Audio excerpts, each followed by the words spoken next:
하나님은 예배를 통해서 나를 만나기를 원하십니다. 그리고 나와 깊은 사귐을 갖기를 원하십니다. 내가 거기서 너와 만나고 내게 말하리라.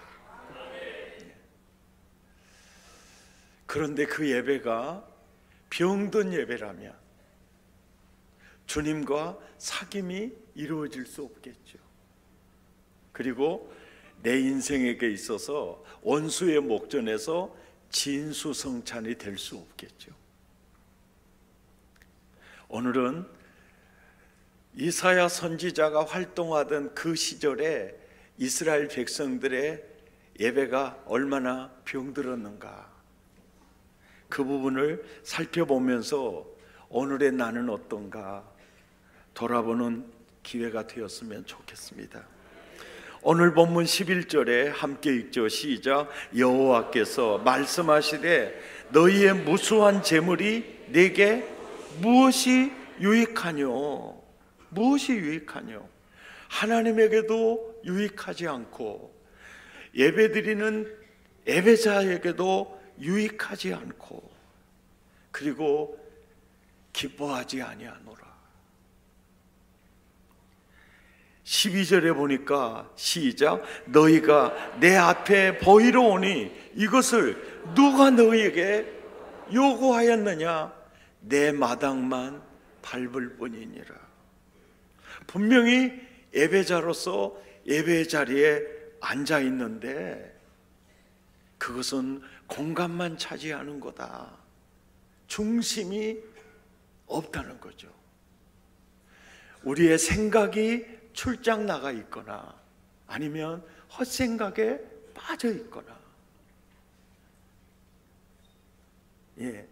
결국은 마당만 밟을 뿐이다. 하나님을 만나는 체험도 없는 거죠. 13절에 이런 예배를 헛된 재물이다. 그리고 내가 정말 견디지 못하겠다. 14절에 보니까 시작. 내 마음이 너희의 월삭과 정한 절기를 싫어하나니 그것이 내게 무거운 짐이라. 예배를 받으시는 하나님도 안식할 수 없는 너무 무거운 짐이다. 이런 예배를 드렸던 이사야 선지자가 활동하던 시절이 지나가고 이제는 구약의 마지막 선지자 말라기 선지자가 활동하던 그 시절에도 병든 예배는 회복되지 않은 걸 볼 수 있습니다. 말라기 1장 7절에 시작. 너희가 더러운 떡을 나의 제단에 드리고도 말하기를 우리가 어떻게 주를 더럽게 하였나이까 하는도다. 이는 너희가 여호와의 식탁은 경멸히 여길 것이라 말하기 때문이라. 8절. 만군의 여호와가 이르노라. 너희가 눈먼 희생 제물을 바치는 것이 어찌 악하지 아니하며 저는 것 병든 것을 드리는 것이 어찌 악하지 아니하냐. 이제 그것을 너희 총독에게 드려보라. 그가 너희를 기뻐하겠으며 너를 받아주겠느냐. 이사야 선지자가 활동하는 그 시절보다 이제는 병든 그 지수가 더 깊어졌음을 볼 수 있죠. 1장 9절입니다. 시작. 만군의 여호와가 이르노라. 너희는 나 하나님께 은혜를 구하면서 우리를 불쌍히 여기소서 하여보라. 너희가 이같이 행하였으니 네가 너희 중 하나인들 받겠느냐. 너희 기도를 내가 받을 수 있는 예배가 아니라는 거죠. 10절이요. 시작. 만군의 여호와가 이르노라. 너희가 내 제단 위에 헛되이 불사르지 못하게 하기 위하여 너희 중에 성전문을 닫을 자가 있었으면 좋겠도다. 이사야 선지자가 활동하던 그 시절보다 말라기 선지자가 활동하는 그 시절에 예배의 병든 지수가 더 깊어져 있음을 볼 수가 있죠. 오늘날은 어떨까요? 13절이요 시작. 만군의 여호와가 이르노라 너희가 또 말하기를 이 일이 얼마나 번거로운가 하며 콧 웃음치고 훔친 물건과 저는 것과 병든 것을 가져왔느니라. 너희가 이같이 봉헌물을 가져오니 내가 그것을 너의 손에서 받을 수 있겠느냐. 이런 병든 예배를 드리게 되는 결과 15절에 시작. 너희가 손을 펼 때에 내가 내 눈을 너희에게서 가려버리겠다. 많이 기도할지라도 내가 듣지 아니하겠다. 그래서 병든 예배는 무익한 예배, 헛된 예배, 마당만 밟는 예배, 하나님께 무거운 짐이 되는 예배. 이렇게 예배가 병들게 되는 가장 중요한 원인이 말라기 1장 6절에 나오는데요, 예배자들의 중심에서 하나님의 이름을 멸시하는, 지도자들부터 하나님을 존중하지 않는, 그리고 제물은 드리면서도 공경하는 마음이 없는, 그리고 하나님을 두려워하는 마음이 없는, 우리가 가장 마귀가 역사할 때가 언제냐면 주일날 아침이에요. 오늘은 중보기도부터 내가 예배를 준비해서 드려야 되겠다 마음을 먹었는데 방 한켠에 양발이 또 처박아져 있고 이쪽으로 보면 또 다른 게 있어요. 내가 저거 주물러 놓고 가야 되겠다. 그래서 성실하게 다른 때 같으면은 몸만 쫙 빠져나왔는데 그날따라 주물러다가 지각하시는 분도 있을 거고, 또 막 예배 나오려고 하는데 시어머니가 전화를 와서 끊을 수가 없어가지고 좀 빨리 끊으면 쓰겠는데 어르신 앞에 먼저 끊을 수도 없고 막 발을 동동동 굴르다가 지각했어요. 하나님 지각했어요. 하나님 하는데, 그래 내가 네 마음 안다, 네 정성 안다. 주님과 뭔가 만남이 있잖아요. 그 지각하고도 은혜 받은 경험들이 다 있지 않습니까? 국민 여러분, 그런데 이게 습관적일 때, 이게 습관적일 때, 그리고 하나님을 향한 존중과 공경과 두려운 마음에 결여돼서 괜찮아? 그래도 안 올라는 거 왔는데 이렇게 온다. 그런 예배는 어떨까요?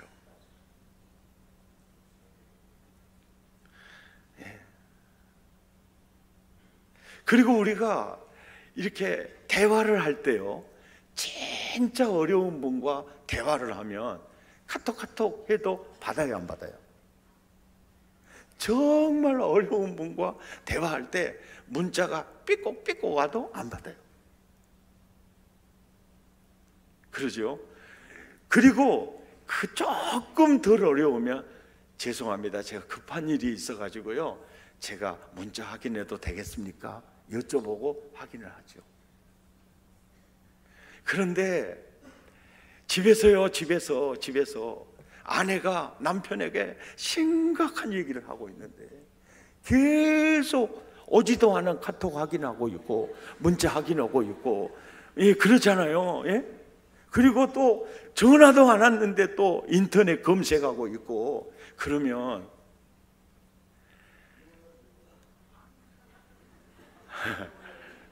어때요?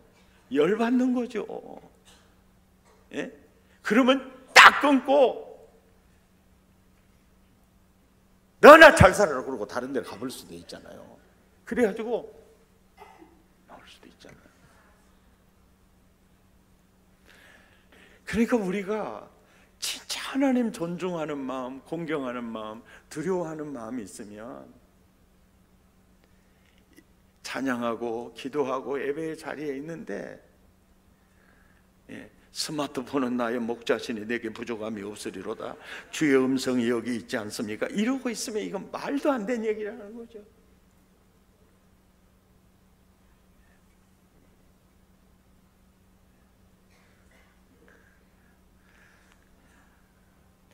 엘리 제사장이요, 엘리와 그의 아들들이 타락하게 되고 실패하게 되는 원인이요, 예배에 있었어요. 사무엘상 2장 29절 시작. 너희는 어찌하여 내가 내 처소에서 명령한 내 제물과 예물을 밟으며 네 아들들을 나보다 더 중히 여기느냐. 그러니까 예배는 멸시하고 밟고 아들들을 중히 여길 때 결국은 엘리도 그 아들들도 실패하게 되는 걸 볼 수 있어요. 사무엘상 2장 30절에 시작. 그러므로 이스라엘의 하나님 나 여호와가 말하노라. 내가 전에 네 집과 내 조상의 집에 내 앞에 영원히 행하리라 하였으나 이제 나 여호와가 말하노니 결단코 그렇게 하지 아니하리라. 나를 존중히 여기는 자를 내가 존중히 여기고. 결국은 엘리와 그의 아들들이 무너지는 게 하나님을 향한 존중이 무너지면서 무너져 내리는 걸 볼 수 있습니다.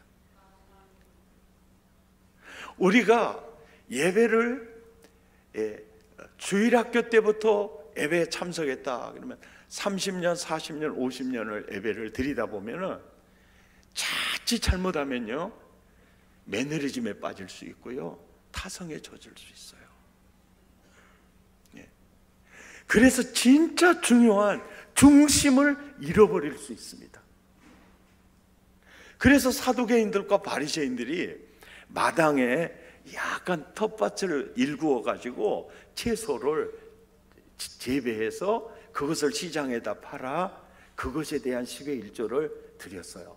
그 정도로 철저했는데 더 중요한 의와 인과 신은 너희가 버렸다. 그것은 있는데 더 중요한 중심은 버렸다.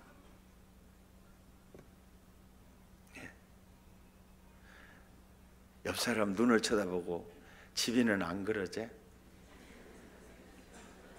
안 그럴 것 같아. 안 그럴 것 같아.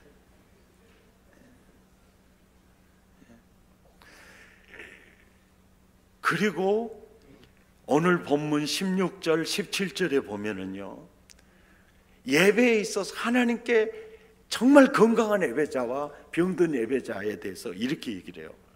너희는 이제 스스로 씻으며 스스로 깨끗하게 하며 내 목전에서 악한 행실을 버리고 행악을 그치고 정말 선행을 배우며 정의를 구하며. 이게 뭐냐?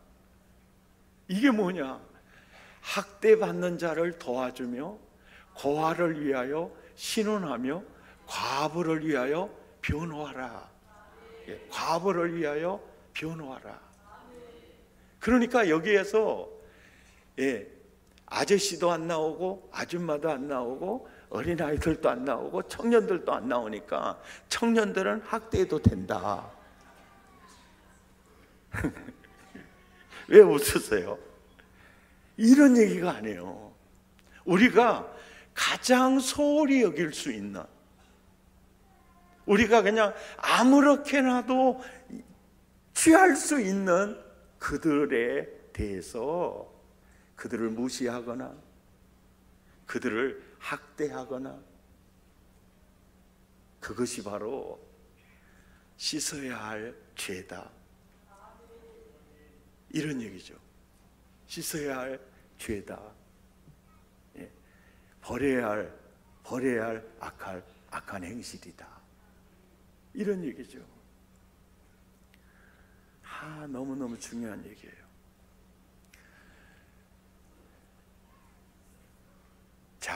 학대에 대해서 나왔는데요, 요즘 아내들이요 남편을 엄청 학대합니다.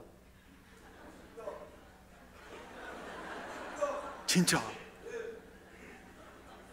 아이, 감사합니다.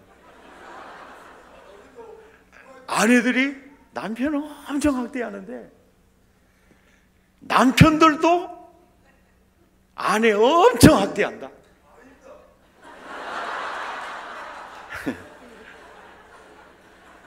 근데 만약에 그래, 예, 남편 무시하고 아내 무시하고 찬양대 가운 입고 주 하나님 그러면 주님이 아따 찬양 좋다 그러겠어요? 하나님과의 관계가요 사람과의 굉장히 중요한 관계예요. 네. 사람 되게 무시한다.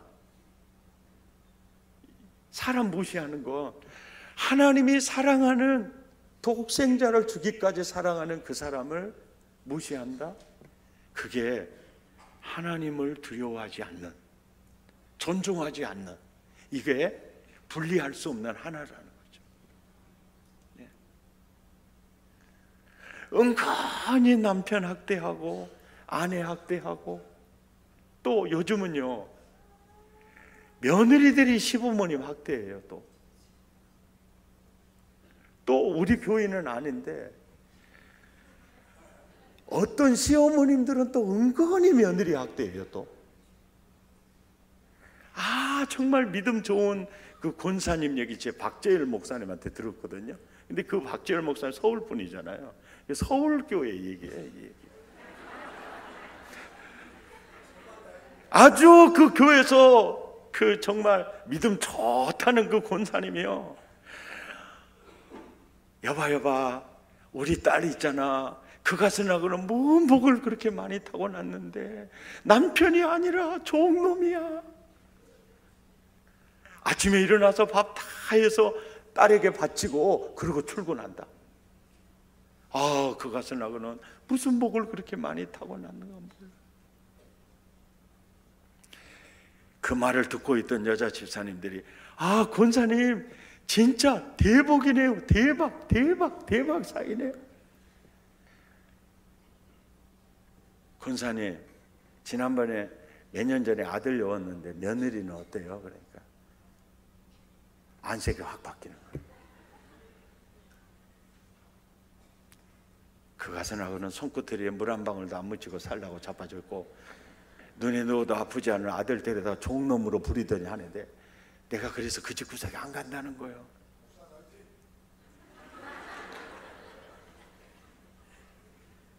우리 마음속에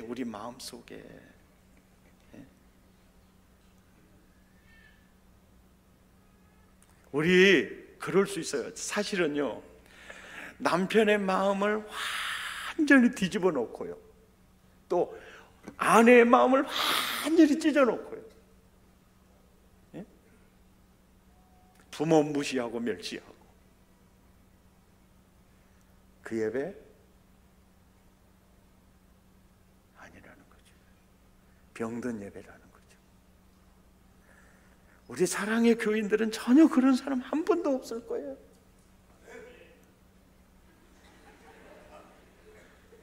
네. 그런데요 우리가 살다 보면은 먼 데 있는 사람한테 상처 절대 안 받아요. 가장 가까운 배우자, 가족, 그들에게 우리는 상처를 받는데 내가 상처 받는 것만 아닙니다. 나는 엄청나게 상처를 주고 있다는 거예요. 어차피 우리는 상처를 주고받으면서 지금 살고 있어요. 그래서 우리는 대부분 그래. 저 왼수 때문에 계속 탓만 하는데 사실은요 그래서 어떤 사람은 그 원수를 바꾸려고 노력을 하는데 원수 바꾸려고 노력해가지고 성공한 사람 본 적이 없어요. 상대를 바꾸면 또 다른 상대가 나타날 수가 있거든요. 그거를 대하는 나를 바꾸는 게 훨씬 낫습니다.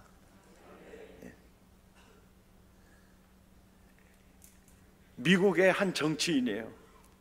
여러분, 고릴라를 잡으려면 아프리카로 가지 마세요. 백악관에 가면 있습니다. 근데 누구냐면 링컨이거든요. 여러분, 사람의 생김새를 가지고요 비난하는 거 정말 굉장히 나쁜 거거든요. 그 사람이 누구냐면 스탠턴이라는 사람이에요. 그런데 링컨이 국방부 장관을 인선을 하는데 가장 적임자가 자기 고릴라 비난하는 그 종자. 링컨이 훌륭한 게 그거죠. 원수를 섬멸하는 것은 차선책이고 내 친구로 만드는 게 최선책이다. 그래서 그 친구를 국방장관에 임명을 하죠. 그리고 링컨이 죽었을 때 가장 슬퍼했던 분이 스탠턴이에요. 한번 따라서 합시다. 지는 것이 이기는 것이고, 이기고 대부분은 진다. 지는 게 이기는 거예요.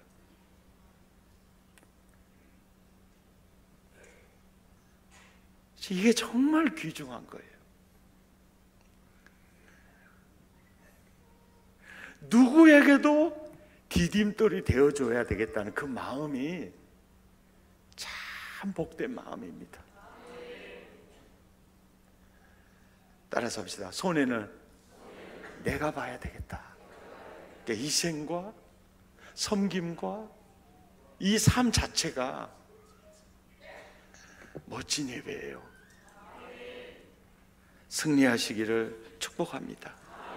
근데 저는 개인적으로요, 지금까지 살아오면서 저를 좋아하고 저를 덜 위로하고 격려해 주는 사람도 많이 있었지만은 힘들게 할 수도 있는 분들도 있잖아요. 근데 힘들게 하는 사람을 통해서 나를 보게 돼요. 그리고 내가 성숙이 돼요. 그런데 그 과정이 너무 힘들어요. 그게 너무 힘들어요. 너무 힘들어요. 근데 그때마다 내 마음을 추스리는 노래가 있었어요. 어두운 밝히시려 십자가 지신 주님이 계시기에 나 이렇게 조그만 불빛이 되어 이 세상 비추렵니다. 나의 길 가로막는 사람들이 있어 나에게 실망 주지마. 오히려 그들 위해 기도할래요.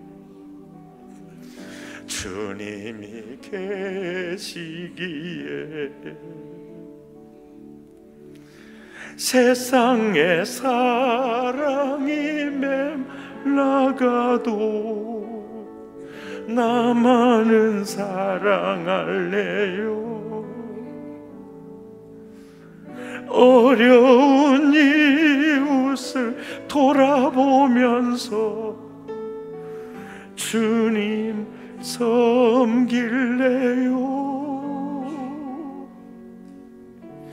미움과 욕심을 십자가에 묻고 하늘의 미랄이 되어 모두를 사랑하며 살고 싶어요. 주님이 계시기에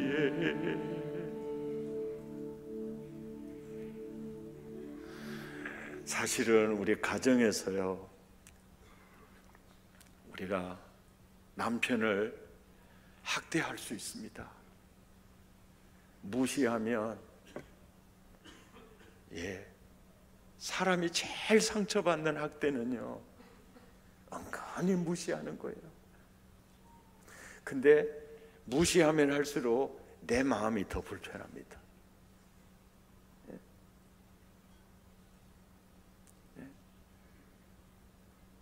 자녀들 때문에 할 수 없이 살지만 너무 무시하고 너무 무관심하고 너무 가슴 아파하게 하고.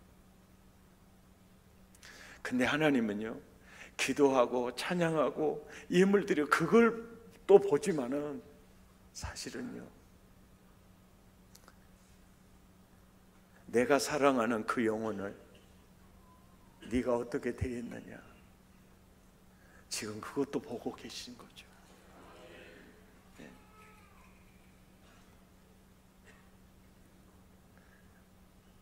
아멘. 이사야 58장 6절에 보면은 자기 문제를 해결하려고 막 금식을 하는데, 금식을 하면서 자기 일꾼들에게는 너무나 무거운 멍에를 짊어지고 있었어요. 그럴 때 하나님이 그러잖아요. 그 기도를 들으면서, 야, 내가 진짜 기뻐하는 금식은 너의 일꾼들의 모든 멍에를 끌어주는 거야. 7절에 보면 한 걸음 더 나아가 줄인 자가 있으면 먹여주는 거야. 그리고 8절 9절에 보면은요, 그리하면 내 빛이 새벽같이 비출 것이고 내 치유가 급속할 것이고, 네가 부를 때 내가 여기 있다 알겠다. 이사야 58장 9절 하반절부터 보면 시작. 만일 내가 너희 중에서 멍에와 손가락질과 허망한 말을 제하여 버리고 줄인 자에게 내 심정을 통하며 괴로워하는 자의 심정을 만족해 하면 내 빛이 흑암중에 떠올라 내 어두움이 낮과 같이 될 것이니라. 우리가요, 사람 손가락질하는 거, 그리고 허망한 말, 유익되지 않는 상처되는 말 함부로 하는 거, 이것을 제하여 버리고, 이거 우리는 항상 다른 사람 얘기를 좋게 해야 돼. 다른 사람 얘기를 좋게 해야 돼. 아멘이죠. 그렇게 할 때 11절에 시작. 여호와가 너를 항상 인도하여 메마른 곳에서도 내 영혼을 만족해 하며 내 뼈를 견고하게 하리니 너는 물된 동산 같겠고 물이 끊어지지 않는 샘 같을 것이라. 그래서 산상수훈에서 마태복음 5장 23절에 이렇게 말하잖아요. 예물을 제단에 드리러 가다가 형제에게 원망 들을 만한 말이 있거든, 그거 풀고 와서 드리라 그러죠. 구약과 신약이요, 저자가 성령님이라요, 원리가 똑같아요. 아멘입니까? 시편 133편 1절에서 3절에 보면, 보라, 형제가 연합하여 동거함이 어찌 그리 선하고 아름다운고 헐몬의 이슬이 시온산에 내림 같도다. 여호와께서 거기서 복을 명하셨다. 이게 교회입니다. 교회, 예배의 공동체예요. 형제가 연합했을 때 거기서 성격이 다 달라요. 성장 문화가 다 달라요. 개성이 다 독특합니다. 삶의 스타일이 달라요. 거기에서 왜 갈등이 없겠어요? 그런데 관용하고 용서하고 품어주면서 정말 함께 찬양하고 하나 되어 영광을 돌리는 그 모습이 얼마나 아름다운고. 아멘. 예수 안에서 용서 못할 사람이 없다 생각을. 아멘. 그러면서 오늘 결론 18절에 주님이 이렇게 말하죠. 여호와께서 말씀하시되 오라 우리가 서로 변론하자.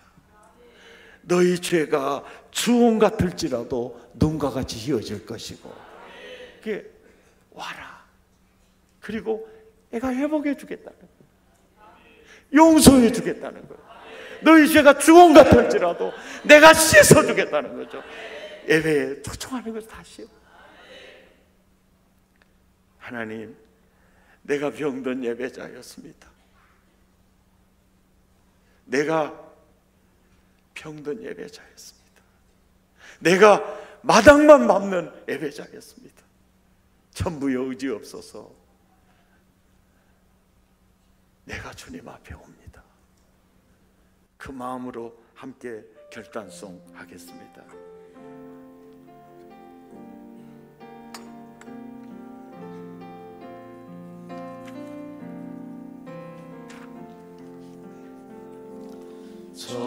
천부여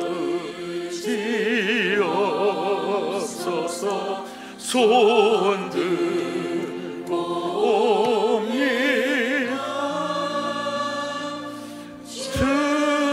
주나를 외면하시며 나어디 가리까. 아멘 아멘. 내 죄를 씻기 원하여 피 흘려주신 고되게 하는 마음으로 주 앞에 옵니다. 전부터 계신 주께서 영주 죄인을 보혈로 구해 주시니 그 사랑으로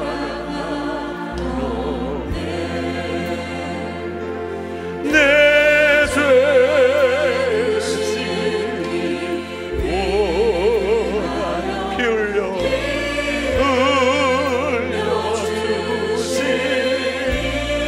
아멘.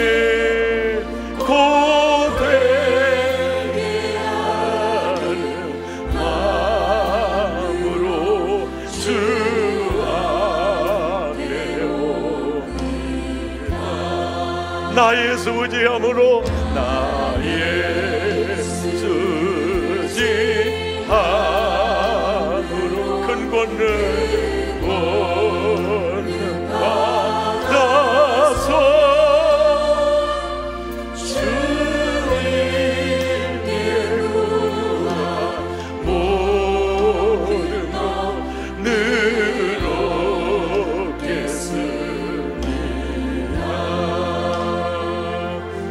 내 죄를 씻기 피 흘려 주시니 고되게 하는 마음으로 주 앞에 옵니다. 주여, 내가 병든 예배자였습니다. 죄인으로 하실 때 날 불러 주옵소서. 주여, 내가 병든 예배자였습니다. 예배가 회복되기를 원합니다. 병든 예배가 아니라 건강한 예배로 회복되기 원합니다. 우리 주여, 내게 은혜를 주옵소서. 주여, 내가 병든 예배자였습니다. 결단의 기도 우리 함께 드리겠습니다. 주여, 내가 병든 예배자였습니다.